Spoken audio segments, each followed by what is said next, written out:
Okay, how's it going, guys? Whew, where to start? My name's John Roberts, and I just want to do a little forward here. Going to be reading you guys a book called Antiquity Unveiled by my great great uncle, actually. His name's Jonathan Manning Roberts.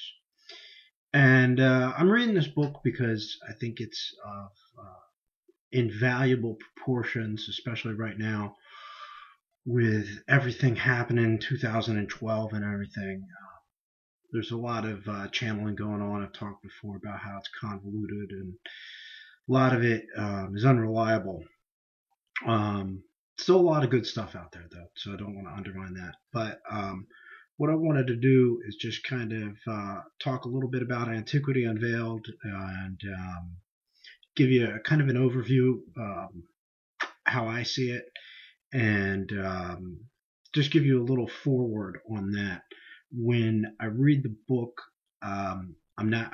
I've tried to refrain from inserting any of my personal opinions or comments on anything, any feelings, just in the idea of self-preservation of this work, and to not have this work tainted by my ego and maybe my beliefs towards certain things. So I've tried to keep personal feelings and thoughts out of it and just read to you guys the text as it is. I'm going to be putting the first like 150 pages up and then adding to it from there. But what you'll see in the work of Antiquity Unveiled is 100, I believe it's about 160 different channeled messages from spirits throughout antiquity that are giving their witness on the account of history and the events that took place. Among these people, you'll see in the foreword or in the content section that I release, I go over all the names of the testimonies that are given through the medium, and their names when they, and what essentially, the highlights of the message was. So you can check that out, but you'll see it's a lot of popes, bigwigs from the church, Roman emperors, sculptors, people that were involved in the interpolation and mutilation of different libraries, Palatine Apollo, Alexandrian Library, to name just a few. So, I mean, this really is it's a historical work, and essentially, what it's saying is the man Jesus Christ, Jesus of Nazareth, was indeed a myth perpetuated by Eusebius and Constantine. He was made up to control at the time, as many spirit witnesses will lay testimony. Jesus was actually invented 300 AD, like I said, by Eusebius and Constantine. His name is a mixture of the Druid Jesus, who was worshipped as late as the 4th century AD, and the Hindu Krishna. Between Jesus and Krishna or Christos, you have Jesus Christos, Jesus Christ. And essentially what that was is they stole the story of Apollonius of Tyana and molded it to fit their purpose in reconstructing history. You'll see that some of this priestcraft that is involved is indeed very evil.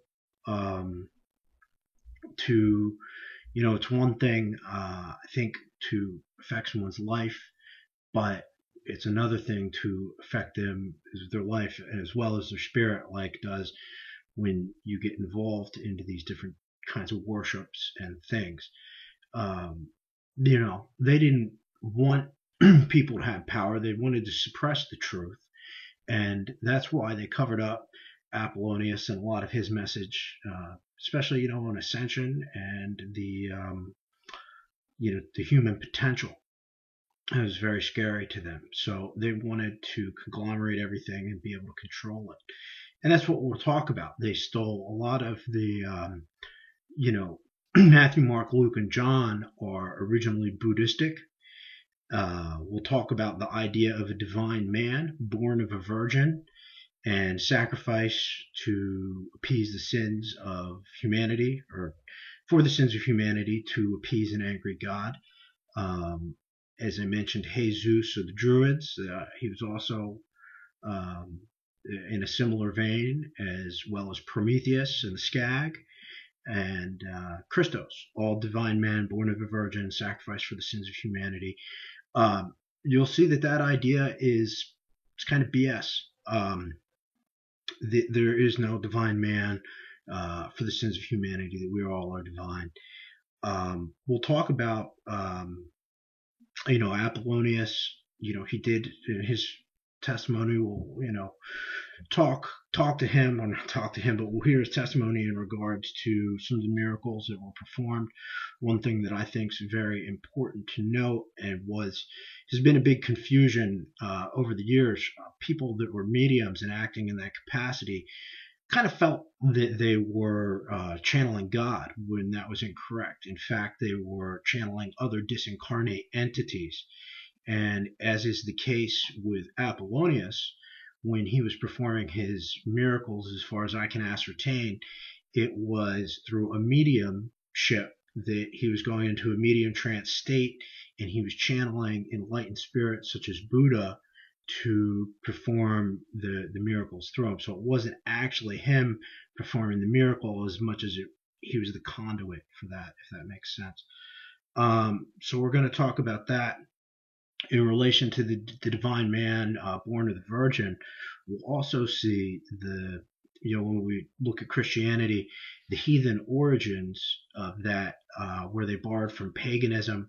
And as I mentioned with Jesus and Christos, all these ancient religions get back to sun worship and the worship of our star, as it's called, Vindemiatrix, I believe it's pronounced. And as the case may be, our stars are formed in clusters of other stars, was formed in the constellation Virgo.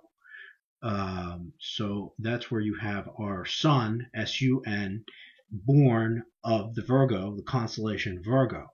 And from that, you have then the legends, as that gets,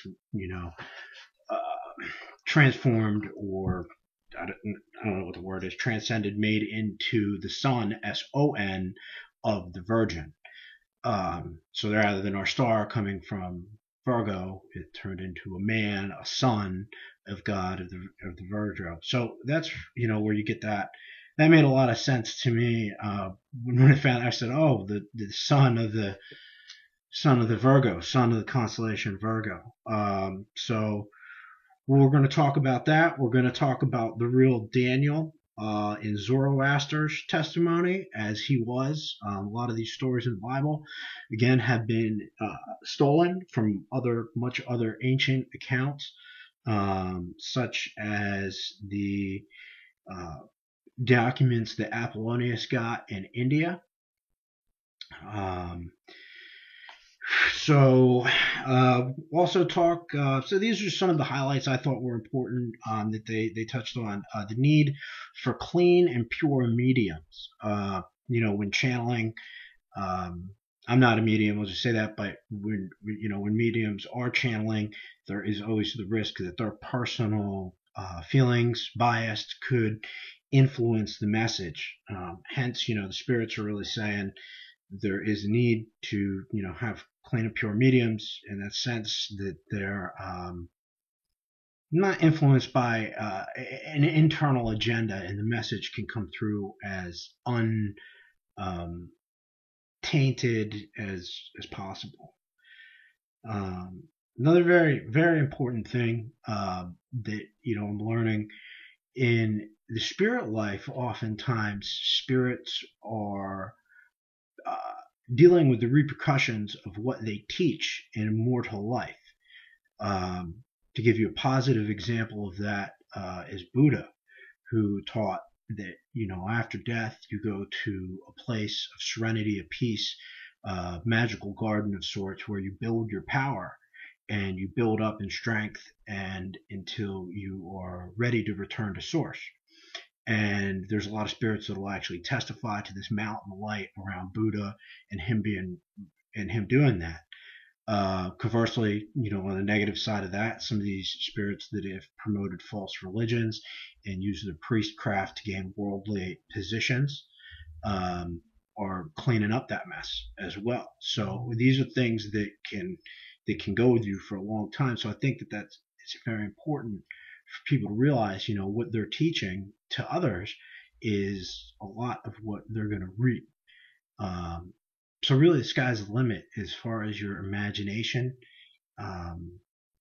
is concerned. And with the ascension, coming, I think it's time, people start thinking about that because, getting ascended master capabilities back is something that you really want to. I mean, I don't know. I like to kind of think about the different possibilities of multidimensionality, teleportation. Those kind of things are all fun, but yeah. So at any rate, this is all important. What you teach is going to be what what you reap. I personally think that we're all, within us, even no matter how bad a person is, there is a spark of God, a divinity, a slice of source, if you will, inside that person.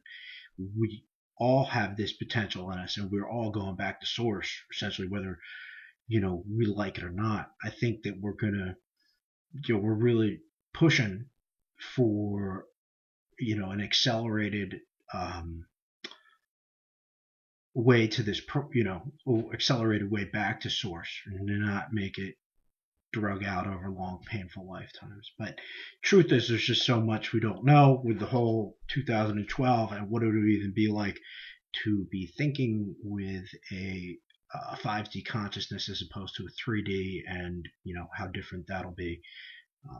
Sure, there's going to be a lot of revelations that we're just not thinking of right now. It's back to the thing with Jesus being a fraud, and people were going to say, "Oh no, there was an account of Jesus," and that's true. There was a Jesus Malathiel, Malathiel, and essentially he was a Roman sergeant who was crucified on 2 spears. A lot of these stories, as we get into this, are going to become a lot more detailed and explained as to who's involved. Like I said, there's 160 different spirits here giving eyewitness testimony of their lives and their incarnations when they were around, and what was really going on. You'll also see in here some spirits testifying that might not have otherwise wanted to testify. Eusebius, obviously, one of those spirits that is still afflicted, was compelled to give his testimony. And as he says, even spirits, even if they're on the bad side, they still don't like to undo their earthly name. And a lot of these spirits of the religions is mostly the Christians and Catholicism, but it's not limited to that.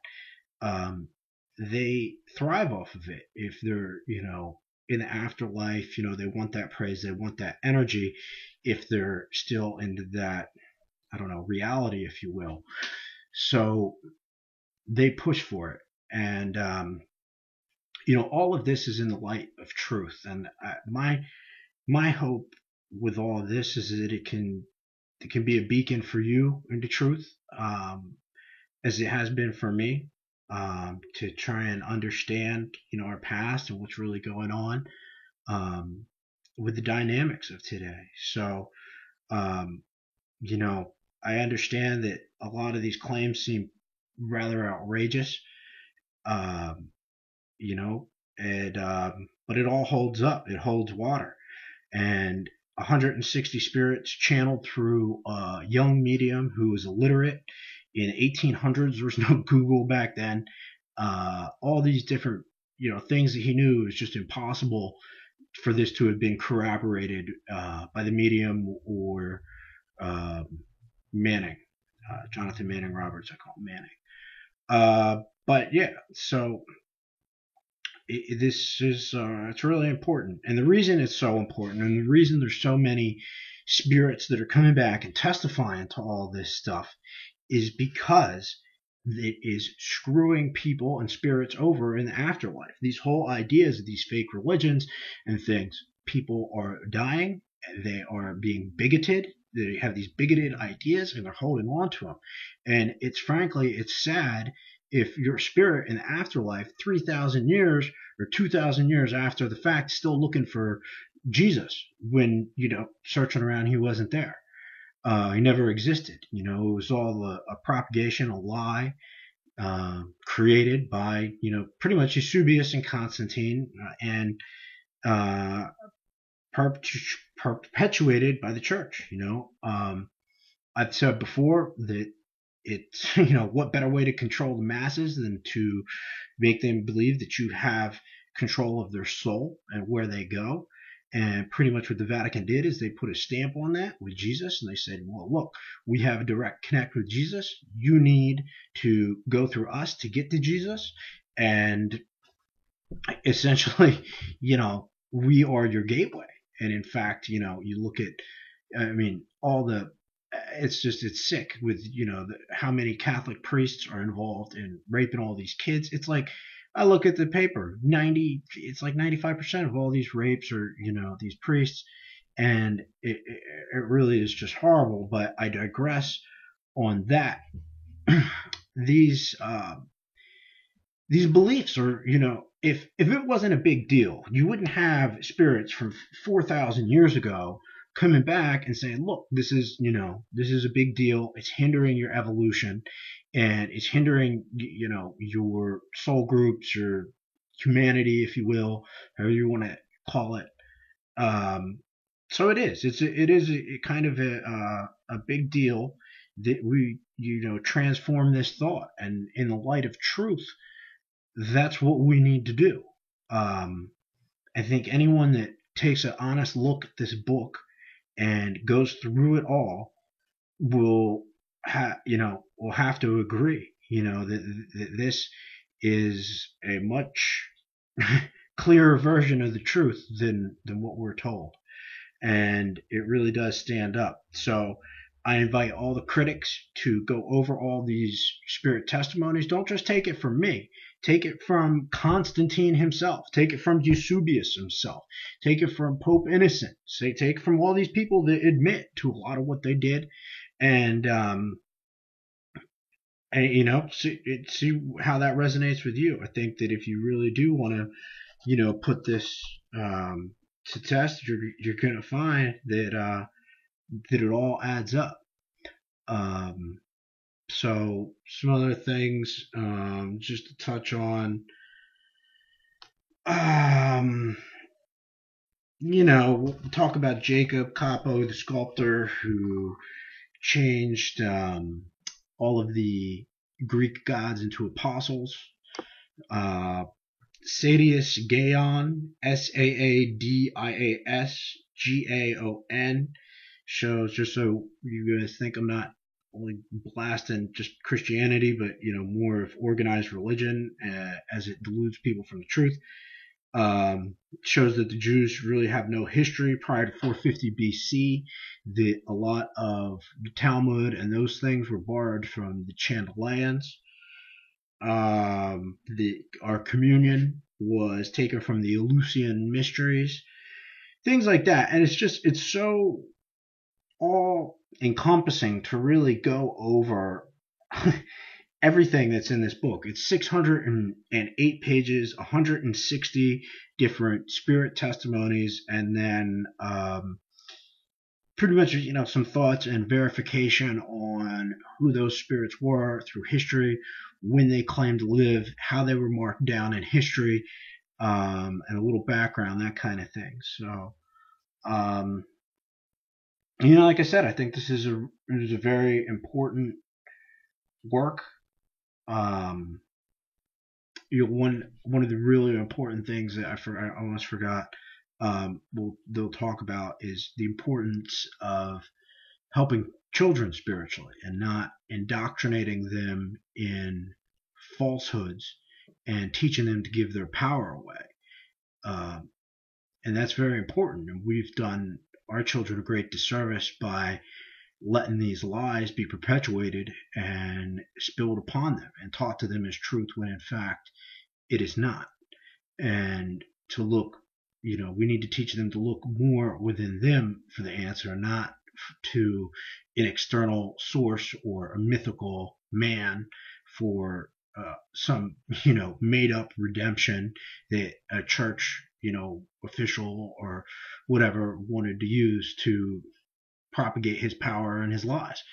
Uh, you know, so this stuff is very important, and I think it's, it'll only be until we can break the stranglehold that we've self-imposed upon ourselves, you know, with this thing. This was so dangerous about it. It's because we're giving our power away. We're praying to them. They want it this way. So, if you're an evil person, what do? You set it up. So either way, they go the dark route, great.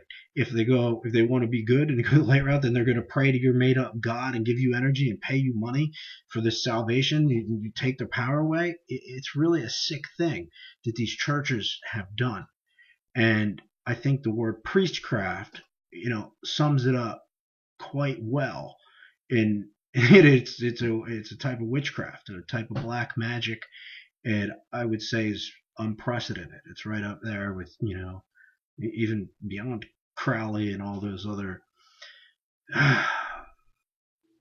pieces of, lost souls. But I don't know. So, that's kind of where I stand on it.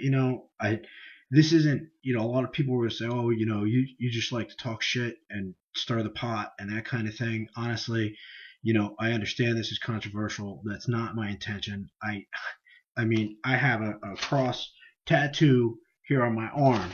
I'll show it to you just so you know how,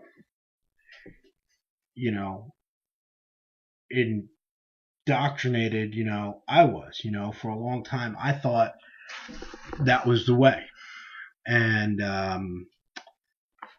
I was wrong. And, I'd like to take this chance to apologize to all the other people that, have got this tattoo because of my, maybe promoting it and, that kind of thing. So,